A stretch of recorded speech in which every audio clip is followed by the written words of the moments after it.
একটা গল্প দিয়ে শুরু করি। একদা একদিন একটা বাঘ একটা গরুকে আক্রমণ করার জন্য, তাকে ধরার জন্য তার পিছনে ধাওয়া করলো। তখন গরু বাঘের মুখ থেকে বাঁচার জন্য, বাঘের কাছ থেকে রেহাই মুক্তি পাওয়ার জন্য সে ছুটতে লাগলো। বাঘ ও গরুর পিছু পিছু সে ছুটতে লাগলো, মানে গরুকে ধরার জন্য। তার মানে সে গরুকে খাবে।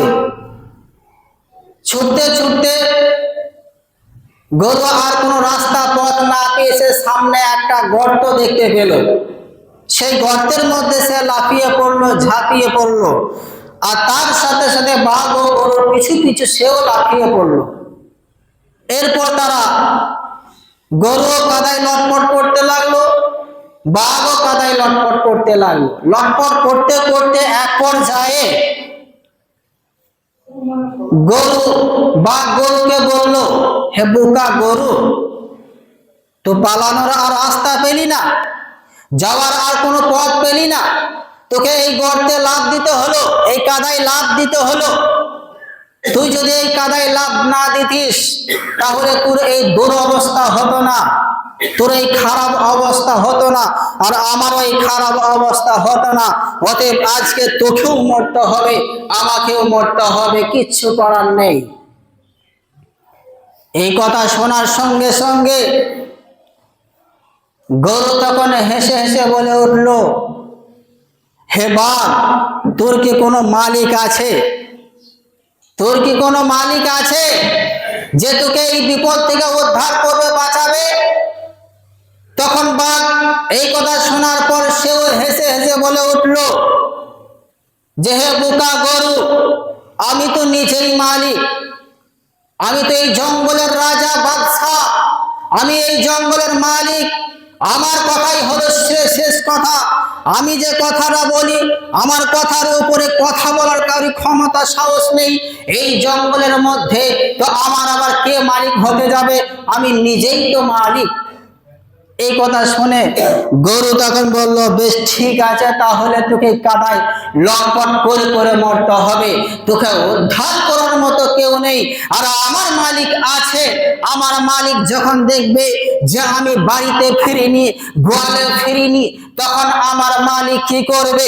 জনগণ নিয়ে, শ্রোতা নিয়ে, আর একটা হাতে রশি নিয়ে, দড়ি নিয়ে খুঁজতে খুঁজতে আমাকে যখন পেয়ে যাবে, তখন আমার মালিক আমাকে উদ্ধার করে বাড়ি নিয়ে চলে যাবে। আর তোর মতো বেঈমানকে, তোর মতো চিটিংবাজকে, তোর মতো গাদ্দারকে বাঁচানোর জন্য, এই কাদা থেকে উদ্ধার করার জন্য কেউ তোর কাছে আসবে না, যেহেতু তোর মালিক নেই। এই গল্পটা বলার আমার উদ্দেশ্য হলো যে আমাদের মালিক আছে কি নেই? আমাদের মালিক আছে। তাহলে আমাদের মালিক কে? যিনি জান্নাতের মালিক, যিনি জাহান্নামের মালিক, যিনি আসমানের মালিক, যিনি পুলসিরাতের মালিক, যিনি বিচার দিনের মালিক, যিনি মানুষের মালিক, যিনি জিনদের মালিক, যিনি পশু পাখির মালিক, যিনি গাছপালার মালিক।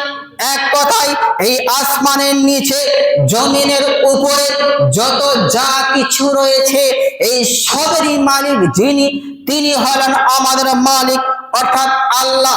আল্লাহ আমাদেরকে বিপদ থেকে উদ্ধার করবেন, এই বিপদ থেকে তিনি আমাদেরকে বাঁচাবেন। মহান স্রষ্টা আল্লাহ সুবহানাহু ওয়া তাআলা বলেন, ইয়া আইয়ুহাল্লাযীনা আমানু ইন তানসুরুল্লাহ ওয়া ইয়ানসুরকুম, হে বিশ্বাস স্থাপনকারীগণ, তোমরা যারা আমাকে এক বলে বিশ্বাস করেছো, তোমরা যারা আমার প্রতি ঈমান আনয়ন করেছো, তোমরা যারা আমাকে এক বলে বিশ্বাস করেছো, ইন তানসুরুল্লাহ, তোমরা আমাকে সহযোগিতা করো, তোমরা আমার কাজ করো, আমি যে কাজগুলি করতে বলেছি সেই কাজগুলি বাস্তবে করো, পালন করো, ওয়ায়ানসুরকুম, তাহলে অবশ্যই আমি আল্লাহ তোমাদেরকে বিপদ থেকে উদ্ধার করব, বিপদ থেকে আমি তোমাদেরকে বাঁচিয়ে নেব। ওয়ায়াতাফাদ্দারুনা মিন ফাওকিহিন্না ওয়াল মালাইকা, আসমানের দরজা খুলে যতগুলি ফেরেশতার প্রয়োজন ততগুলি ফেরেশতা ফেরেশতা পাঠিয়ে আমি তোমাদেরকে সাহায্য সহযোগিতা করব। তোমাদের উপরে যত বড় বিপদ আসুক না কেন, তোমাদের উপরে যত রকম বালা মুসিবত আসুক না কেন, তোমাদের উপরে যত রকম জুলুম অত্যাচার নির্যাতন হোক না কেন, যদি তুমি মুমিন হও, যদি তুমি পরেজগার হও, যদি তুমি আল্লাহওয়ালা হও, তাহলে অবশ্যই আমি আল্লাহ ওই বিপদ থেকে উদ্ধার করব। এই কথা আল্লাহ সুবহানাহু ওয়া তাআলা বলেছেন। তাহলে আমাদেরকে কি করতে হবে? আমাদেরকে মুমিন হতে হবে, পরেজগার দিনদার আল্লাহওয়ালা হতে হবে, তাহলে আল্লাহ আমাদেরকে বিপদ থেকে উদ্ধার করবেন। চলুন আরো শুনুন, মহান স্রষ্টা আল্লাহ সুবহানাহু ওয়া তাআলা বলেছেন, ওয়ানফিকু ফি সাবিলিল্লাহি ওয়া লা তুলকু বিআইদিকুম ইলা তাহলুকাত ওয়াহসিনু ইন্নাল্লাহা ইউহিব্বুল মুহসিনিন। ওয়ানফিকু ফি সাবিলিল্লাহি, তোমরা তোমাদের জীবন, তোমরা তোমাদের সময়, তোমরা তোমাদের সম্পদ, তোমরা তোমাদের মেধা, তোমরা তোমাদের যোগ্যতা, তোমরা তোমাদের সুযোগ আল্লাহ রাস্তায় খরচা করো, আল্লাহ রাস্তায় ব্যয় করো। ওয়ালা তুলকু বিআইদিকুম, হে পৃথিবীর মানুষ তোমরা জেনে রেখে দাও, শুনে রেখে দাও, ওয়ালা তুলকু বিআইদিকুম ইলা তাহলুকাত, তোমরা নিজেরা নিজেদেরকে ধ্বংসের দিকে ঠেলে দিও না। তুমি বুঝতে পারছো যে এই কাজটা করলে আমার বিপদ হতে পারে, এই রাস্তায় গেলে আমার বিপদ হতে পারে, ওই রাস্তায় গেলে আমার ক্ষতি হতে পারে, ওই রাস্তায় তুমি যেও না, ওই কাজ তুমি করো না। ওয়ালা তুলকু বিআইদিকুম ইলা তাহলুকাত, যেখানে বিপদ আছে সেই বিপদের দিকে নিজেকে ঠেলে দিও না। ওয়াহসিনু, তোমরা ভালো কাজ করো, সৎ কাজ করো। ইন্নাল্লাহা ইউহিব্বুল মুহসিনিন, নিশ্চয়ই আল্লাহ সুবহানাহু ওয়া তাআলা যারা সৎ কাজ করে, ভালো কাজ করে তাদেরকে পছন্দ করেন, ভালোবাসেন। আর শুনুন, ওয়ালা তাকতুলু আনফুসাকুম, তোমরা নিজেরা নিজেদেরকে হত্যা করে দিও না। এই কথা আল্লাহ বলছেন, কাদেরকে বলছেন? পৃথিবীর সমস্ত মানুষকে লক্ষ্য করে বলছেন, ওয়ালা তাকতুলু আনফুসাকুম, তোমরা নিজেরা নিজেদেরকে হত্যা করে দিও না। কিন্তু বড় পরিতাপের বিষয়, বড় দুঃখের বিষয়, আজ বর্তমান সময়ে মানুষ একটা বিষয় নিয়ে খুবই চিন্তিত হয়ে রয়েছে, খুবই টেনশন করছে, চিন্তা করে করে নিজেকে শেষ করে দিচ্ছে। সেটা কি? সেটা হলো SIR। এই SIR আতঙ্কে অনেক মানুষ নিজেকে শেষ করে দিচ্ছে। এই SIR আতঙ্কে কিছু মানুষ বিষ খেয়ে আত্মহত্যা করছে। আবারও যেমন এই SIR আতঙ্কে কিছু মানুষ সুন্দর স্ত্রী, সুন্দর ছেলে মেয়ে, সুন্দর পরিবার, সুন্দর ঘর বাড়ি ফেলে দিয়ে গলায় ফাঁসি লাগিয়ে, দড়ি লাগিয়ে এই পৃথিবীর বুক থেকে বিদায় নিয়ে চলে যাচ্ছে। আবারও কিছু মানুষ রয়েছে যে এই SIR আতঙ্কে চিন্তা করে করে একেবারে ভেঙে পড়েছে। আবারও কিছু মানুষ এই বিষয়টাকে নিয়ে চিন্তা করতে করতে সে মানুষের সাথে ওঠা বসা বন্ধ করে দিয়েছে, খাবার খাওয়া বন্ধ করে দিয়েছে। দিয়েছে না? দিয়েছে। এত ভেঙে পড়েছে এই বিষয়টাকে নিয়ে। শুনুন, যেই সমস্ত মানুষরা, যেই সমস্ত ব্যক্তিরা এই SIR আতঙ্কে বিষ খেয়ে নিচ্ছেন বা গলায় দড়ি নিয়ে নিচ্ছেন বা ভাবছেন যে আমার 2002 লিস্টে নাম নেই, তো আমি বেঁচে কি করব? আমি এই দুনিয়াতে থেকে কি করব? আমি যদি থাকি তাহলে তো আমাকে বাংলাদেশ তেড়ে দেবে, পাকিস্তান তেড়ে দেবে। আগে এরকম কথা কেউ কোনো সরকার বলেছে যে যাদের 2002 লিস্টে নাম নেই তাদেরকে বাংলাদেশ চলে যেতে হবে, পাকিস্তান চলে যেতে হবে, এইখানে থাকা যাবে না? কোনো সরকার বলেছে? আপনারা জানেন? আমি তো জানি না, আমি তো শুনিনি কারোর মুখ থেকে। হয়তো আপনারা শুনেছেন হয়তো, কিন্তু আমি কোনোদিন শুনিনি। অতএব যারা এই আশারা আতঙ্কে নিজেকে শেষ করে দিচ্ছেন, বিষ খেয়ে নিচ্ছেন বা ভাবছেন আমি থেকে কি করব, আমাকে আত্মহত্যা করতে হবে, এই সমস্ত মানুষকে আমি লক্ষ্য করে বলছি, আপনি যে বিষ খেয়ে আত্মহত্যা করবেন বা গলায় দড়ি নিয়ে আপনি আত্মহত্যা করবেন, আপনি কি বেঁচে যাবেন? আপনি রেহাই পেয়ে যাবেন, মুক্তি পেয়ে যাবেন? নিজেকে আত্মহত্যা করে আপনি তো আরো গায়ে পড়ে গেলেন, আরো তো আপনি মহা বিপদে মহা শাস্তিতে আপনি পড়ে গেলেন না? আপনি আত্মহত্যা করে মরলে এই দুনিয়া ফিতনা থেকে হয়তো আপনি বেঁচে যাবেন, কিন্তু কবরে ফিতনা থেকে আপনি বাঁচতে পারবেন? বলুন, কবরে ফিতনা থেকে আপনি বাঁচতে পারবেন? ওই যে কবরে যে সাপ দংশন করবে, ওই কবরে যে সাপটা দংশন করবে, ওই সাপের বিষ এত মারাত্মক বিষ যে নবী বলেছেন ওই সাপ যদি এই পৃথিবীর বুকে একবার নিয়ে শ্বাসটাকে ছেড়ে দেয়, ওই সাপ যদি এই পৃথিবীর বুকে একবার তার শ্বাস থেকে নিঃশ্বাস থেকে ছেড়ে দেয়, তো পৃথিবী কোনো স্থানে ঘাস জন্মাবে না। এত বিষাক্ত সাপ। সেই সাপ থেকে বাঁচতে পারবেন আত্মহত্যা করে মরলে? সেই বিচ্ছু থেকে, কবরের শাস্তি থেকে আপনি বাঁচতে পারবেন? বাঁচতে পারবেন না। অতএব খুবই সাবধান, আত্মহত্যা করা থেকে বেঁচে থাকুন। এই আত্মহত্যা করা মহা অপরাধ, মহা পাপ। এটা শরীয়তে ইসলামে হারাম করা হয়েছে, নিষেধ করা হয়েছে। যে বা যারা আত্মহত্যা করে মারা যাচ্ছে, কিয়ামতের মাঠে তাদের জন্য জাহান্নামে কি শাস্তি, কি আযাব রয়েছে। তিনটে হাদিস বলছি, শুনুন। বিশ্বনবী জনাবে মুহাম্মদ মুস্তাফা সাল্লাল্লাহু আলাইহি ওয়াসাল্লাম বলেছেন, কোন এক সাহাবী কোন এক যুদ্ধে সে অংশগ্রহণ করেছিল। অংশগ্রহণ করার পর ওই ব্যক্তি প্রচন্ড হারে গুরুতর আহত হলো। এরপর যখন রাত হলো, ওই ব্যক্তি নিজেকে সহ্য করতে না পেরে, নিজেকে ধরে রাখতে না পেরে সে আত্মহত্যা করে ফেললো। ঠিক এমনি সময়ে মহান স্রষ্টা আল্লাহ সুবহানাহু ওয়া তাআলা বললেন যে আমার বান্দা তার জান নিয়ে, তার আত্মা নিয়ে আমার সাথে তাড়াহুড়ো করেছে, তড়িঘড়ি করেছে। হুররিমাত আলাইহিল জান্নাহ, আমি তার জন্য জান্নাতকে হারাম করে দিলাম। ওই ব্যক্তি জান্নাতে যাবে না, জান্নাতে প্রবেশ করবে না। আর শুনুন, বিশ্বনবী জনাবে মুহাম্মদ মুস্তাফা সাল্লাল্লাহু আলাইহি ওয়াসাল্লাম তিনি বলেছেন, মান কাতালা নাফসাহু বিশাইইন ফিদ দুনিয়া, যে ব্যক্তি এই পৃথিবীতে কোন বস্তু দিয়ে, যে ব্যক্তি এই পৃথিবীতে কোন বস্তু দিয়ে বা কোন লোহা দিয়ে বা কোন যন্ত্র দিয়ে আত্মহত্যা করবে, আজ্জাবাল্লাহু বিহি ফি নারি জাহান্নামা, কাল কিয়ামতের মাঠে জাহান্নামে আল্লাহ সুবহানাহু ওয়া তাআলা ওই ব্যক্তিকে ওই জিনিস দিয়ে শাস্তি দেবেন, আযাব দেবেন। আর শুনুন, মান কাতালা নাফসাহু বিহাদিদাতিন ফাহাদিদাতুহু ফি ইয়াদি ফাকাতালা নাফসাহু, আর যে ব্যক্তি এই পৃথিবীতে লোহা দিয়ে বা লোহা জাতীয় কোনো কিছু দিয়ে যদি আত্মহত্যা করে, ঠিক তেমনি ভাবে কাল কিয়ামতের মাঠে জাহান্নামে ওই ব্যক্তি হাতে লোহা থাকবে, আর সেই লোহা দিয়ে সে পেটে মারতে থাকবে। খালিদিনা ফিহা খালিদান মুখাল্লাদান ফিহা আবাদা, আর ওই ব্যক্তি জাহান্নামে যুগ যুগ ধরে অবস্থান করবে।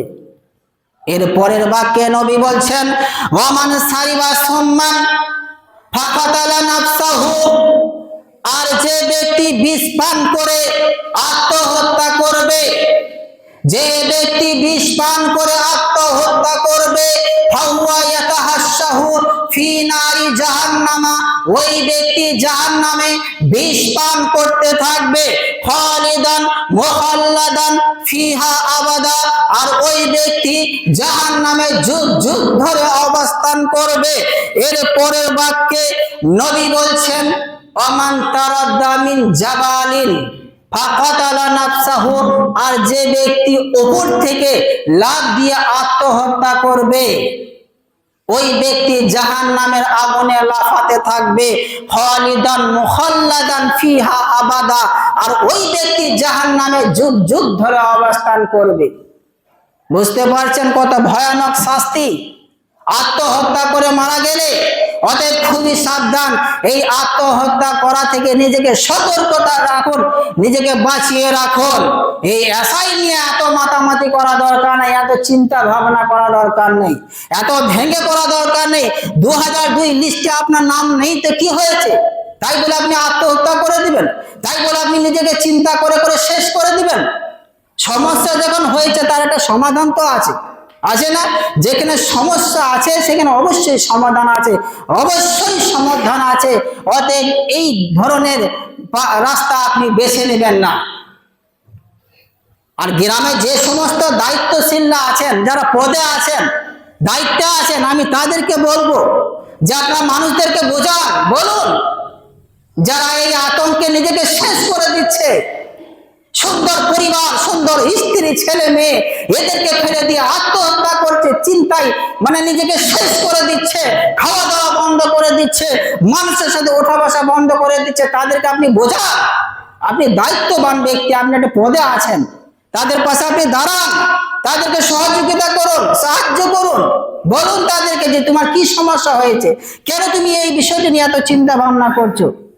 কিছু ভয়ের কিছু কারণে জাস্ট আপনার এই কাগজগুলো ভেরিফায়ার হচ্ছে, আর কিচ্ছু না, চিন্তার বিষয় নেই। মহান আল্লাহ তাআলা বলেছেন, ওয়ালা তাহিনু ওয়ালা তাহজানু ওয়া আনতুমুল আলাউনা ইন কুনতুম মুমিনিন। তোমরা চিন্তা করবে না, টেনশন করবে না, যদি তোমরা মুমিন হও, পরেজগার হও, তাহলে অবশ্যই তোমরা জয় লাভ করবে, বিজয় লাভ করবে। আর আপনার নসিবে যা আছে আপনার তাই হবে। আপনার নসিবে যে যতটুকু আছে আপনি ততটুকু ভাবেন, যতটুকু আপনার ক্ষতি লেখা আছে ততটুকুই আপনার ক্ষতি হবে, তার বেশি ক্ষতি আপনার হবে না। একটা হাদিস বলছে, শুনুন। আব্দুল্লাহ ইবনে আব্বাস হতে বর্ণিত, তিনি বলেন, ক্বালা কুনতু খালফা রাসূলিল্লাহি সাল্লাল্লাহু আলাইহি ওয়াসাল্লাম। আব্দুল্লাহ ইবনে আব্বাস বলেন, কোন একদিন কোন এক সময়ে আমি নবী সাল্লাল্লাহু আলাইহি ওয়াসাল্লামের পিছনে ছিলাম। ফাকালা ইয়া গোলাম, তখন নবী সাল্লাল্লাহু আলাইহি ওয়াসাল্লাম বলেন, হে তরুণ, হে যুবক, হে আব্দুল্লাহ ইবনে আব্বাস, তুমি শোনো, ইন্নী উআল্লিমুকা বিকালিমাতিন, আমি তোমাকে কিছু বাক্য, কিছু কথা আমি শিখিয়ে দিচ্ছি, সেগুলি তুমি বাস্তবায়ন করবে, পালন করবে। ইহফাজিল্লাহ, নাম্বার 1, আল্লাহ সুবহানাহু ওয়া তাআলার বিধি বিধানের রক্ষা করবে, আদেশ ও নিষেধের রক্ষা করবে। আল্লাহ যেটা বলেছেন সেটা তুমি করবে, আর যেই পথে চলতে নিষেধ করেছে সেই পথে তুমি চলবে না, সেই পথকে তুমি বর্জন করবে। নাম্বার 2, ওয়াইজা সাআলতা ফাসআলিল্লাহ, যখন তুমি চাইবে তখন তুমি আল্লাহর কাছে চাইবে। মানুষ তোমাকে দিতে পারবে না, মানুষের কাছে তুমি চাইবে না, কোনো পীরের কাছে তুমি চাইবে না, কোনো মাজারে তুমি যাবে না, কোনো কবরের কাছে গিয়ে তুমি সাহায্য সহযোগিতা চাইবে না, তারা তোমাকে দিতে পারবে না। কোনো নেতা মন্ত্রী আপনাকে দিতে পারবে না, কোনো মাজার আপনাকে দিতে পারবে না, কোনো পীর আপনাকে দিতে পারবে না। যখন তোমার প্রয়োজন হবে তখন তুমি ফাসআলিল্লাহ, আল্লাহর কাছে সাহায্য চাইবে। যদি জুতোর ফিতা ছিঁড়ে যায়, সেই ফিতাটা আল্লাহর কাছে চাইবে। কার কাছে? আল্লাহর কাছে চাইতে হবে। ওয়াইজাস্তাআনতা ফাস্তাইন বিল্লাহ, নাম্বার 3, যখন তুমি সাহায্য চাইবে আল্লাহর কাছে চাইবে। এই 3টে কাজ করবে। এর পরের বাক্যে নবী বলছেন, ওয়া আলাম, হে তরুণ, হে যুবক, তুমি শুনে রেখে দাও, আন্নাল উম্মাতা লা বিজতামাআত আলা আইয়ানফাউকা বিশাইইন লাম ইয়ানফাউকা ইল্লা বিশাইইন কাদ কাতাবাল্লাহু লাক। এই পৃথিবীতে যতগুলি মানুষ আছে, যত জিন আছে, যত পশু প্রাণী আছে, যত গাছপালা আছে, এক কথায় আসমানের নিচে, জমিনের উপরে যত যা কিছু রয়েছে, সবই যদি একত্রিত হয়ে তোমার উপকার করতে চাই, সবই যদি একত্রিত হয়ে তোমার উপকার করতে চাই, তাহলে তারা ততটুকুই উপকার করতে পারবে, ততটুকুই তারা মঙ্গল করতে পারবে যতটুকু আপনার তকদিরে, আপনার নসিবে লেখা আছে। এটা হাদিস বলছি, যতটুকু আপনার তকদিরে লেখা আছে ততটুকুই তারা উপকার করতে পারবে, তার বেশি উপকার করতে পারবে না। ওয়ালা বিজতামাউ আলা আইয়াজুরুকা বিশাইইন লাম ইয়াদুরুকা ইল্লা বিশাইইন কাদ কাতাবাল্লাহু আলাইকা। আর এই আসমানের নিচে, জমিনের উপরে যত যা কিছু রয়েছে, সবই যদি একত্রিত হয়ে তোমার ক্ষতি করতে চাই, তোমাকে বিপদে ফেলতে চাই, তোমার ক্ষতি করতে চাই, তাহলে তারা ততটুকুই ক্ষতি করতে পারবে যতটুকু আপনার নসিবে নসিবে তকদিরে লেখা আছে, তার বেশি ক্ষতি তারা করতে পারবে না। রুফিয়াতিল আকলাম ওয়া জাফাতিস সুহুফ, কলম উঠিয়ে নেওয়া হয়েছে, কলম তুলে নেওয়া হয়েছে। ওয়া জাফাতিস সুহুফ, সহিফা কাগজ সমূহ শুকিয়ে গেছে, আর নতুন করে তকদির লেখা হবে না। বুঝতে পারলেন যে আপনার নসিবে যতটুকু ক্ষতি লেখা আছে ততটুকুই তারা ক্ষতি করতে পারবে, আর বেশি তারা ক্ষতি করতে পারবে না। আজকে বর্তমান সময়ে মানুষ এই 60-70 বছর বেঁচে থাকার জন্য আধার কার্ড নিয়ে, ভোটার কার্ড নিয়ে ইত্যাদি কাগজপত্র নিয়ে যেভাবে ছুটাছুটি করছে, একবার যাচ্ছে ব্যাংকে যাচ্ছে, একবার ব্লকে যাচ্ছে, একবার অনলাইনে দোকানে যাচ্ছে, মানে এইভাবে এমনকি ঘন্টার পর ঘন্টা হাতে কাগজপত্র নিয়ে লাইনে দাঁড়িয়ে রয়েছে। এই সামান্য 60-70 বছর বেঁচে থাকার জন্য, ভালোভাবে বেঁচে থাকার জন্য, আর যেখানে যুগ যুগ ধরে অবস্থান করতে হবে, যেখানে মৃত্যু বলে কোনো জিনিস নেই, আপনার মৃত্যু হবে না, সেইখানকার কাগজপত্র এখন আমরা ঠিক করেছি জান্নাতে যাওয়ার জন্য, জান্নাতে বসবাস করার জন্য, জান্নাতে থাকার জন্য যে আমলগুলো দরকার হবে, যে কাগজগুলি প্রয়োজন হবে, সেই কাগজগুলো রেডি আছে তো? রেডি করেছেন? কবরে যে 3টি প্রশ্ন করা হবে, ওই 3টি প্রশ্ন উত্তর আপনি মুখস্থ রেখেছেন তো? রেডি করেছেন, নিজেকে তৈরি প্রস্তুত করেছেন তো? ওই 3টি প্রশ্ন উত্তর আপনি জবাব দিতে পারবেন তো? তো যেখানে যুগ যুগ ধরে অবস্থান করতে হবে, সেইখানকার কাগজগুলো আগে আপনাকে ঠিক করতে হবে। এ তো সামান্যের দুনিয়া, আজ আছে, আপনি আজকে আছেন, কালকে নেই। কালকে হয়তো আপনার এই মাটি আপনার জন্য ছাদ হয়ে যেতে পারে, কোনো গ্যারান্টি নেই। আলেকজান্ডার তিনি 3টি কথা বলে গেছেন যখন তিনি মৃত্যু শয্যায়, হয়তো আপনারা শুনেছেন। আলেকজান্ডার মৃত্যুর সময় যখন মৃত্যু শয্যায় শায়িত, জান যাবে অবস্থা, আত্মা বের হওয়ার মতো অবস্থা, তিনি 3টি কথা, 3টি বাক্য এই পৃথিবীর মানুষের জন্য উপহার দিয়ে গেছেন। বলে গেছেন, নাম্বার 1, আমি যখন মারা যাব তখন সাধারণ মানুষ, চাই সে আলেম হোক, চাই সে কারি হোক, চাই সে হাফেজ হোক, চাই সে নেতা হোক, চাই সে মন্ত্রী হোক, যেই হোক না কেন, সাধারণ মানুষ যেন আমাকে কাফনটা না পরায়, সাদা কাফনটা যেন তারা না পরায়। সাদা কাফনটা পরাবে চিকিৎসকরা, ডক্টররা, আমাকে সাদা কাফনটা আমাকে পরাবে, এই জন্য যাতে করে মানুষ বুঝতে পারে, মানুষ বুঝতে পারে যে এই চিকিৎসকরা মৃত্যুকে আটকে রাখতে পারে না, মালাকুল মউতকে আটকে রাখতে পারে না। বলে কুল্লু উম্মাতিন আজালুন ফাইজা জা আজালুহুম লা ইস্তাখিরুনা সাআতুন ওয়া লা ইস্তাকদিমুন, যখন মানুষের নির্দিষ্ট সময় চলে আসবে তখন 1 মিনিট আগেও হবে না, পরেও হবে না, ঠিক নির্ধারিত সময়ে তার মৃত্যু হবে। অতএব এই চিকিৎসকরা যেন আমাকে কাফনটা পরায়। নাম্বার 2, আমি যখন মারা যাব আমার যত সম্পদ আছে, যতগুলি আমি সম্পদ করে রেখেছি, সমস্ত সম্পদগুলি ধান মেলার মতো রাস্তায় মেলে দেবে, এই জন্য যাতে করে মানুষ বুঝতে পারে যে মানুষ যখন মারা যায় তার অর্জিত সম্পদ কোনো কিছুই তার সঙ্গে যায় না, তাকে একাই চলে যেতে হয় ওই সাদা কাপড়টা পরে। নাম্বার 3, আমি যখন মারা যাব তখন আমার 2 হাত কাফনের বাইরে রেখে দেবে, ঝুলিয়ে রেখে দেবে, যাতে করে মানুষ বুঝতে পারে যে পৃথিবীতে মানুষ একা এসেছিল, খালি হাতে এসেছিল, খালি হাতে আবার তাদেরকে চলে যেতে হবে। এই 3টে কথার মধ্যে আপনার শিক্ষণীয় অনেক বিষয় আছে। আপনি কোটি কোটি টাকা মালিক, আপনি লক্ষ লক্ষ টাকার মালিক, আপনি যেদিন মারা যাবেন আপনার এই অর্জিত সম্পদ, আপনার এই টাকা পয়সা, আপনার এই ধন দৌলত, আপনার এই গাড়ি বাড়ি, আপনার এই সুন্দর স্ত্রী, আপনার এই ছেলে মেয়ে, কোনো কিছুই আপনার সঙ্গে যাবে না। আপনাকে ওই 1-1.5 টাকা একটা সাদা কাপড় কিনে পরিয়ে আপনাকে ওই অন্ধকার কবরে রেখে দিয়ে চলে আসবে, আপনার সঙ্গে কিছুই যাবে না, যাবে শুধু সাদা কাপড়টা। আর আপনি যে ভালো আমল খারাপ আমল করেছিলেন এই পৃথিবীর বুকে, সেইটুকুই যাবে, আর কিচ্ছু যাবে না।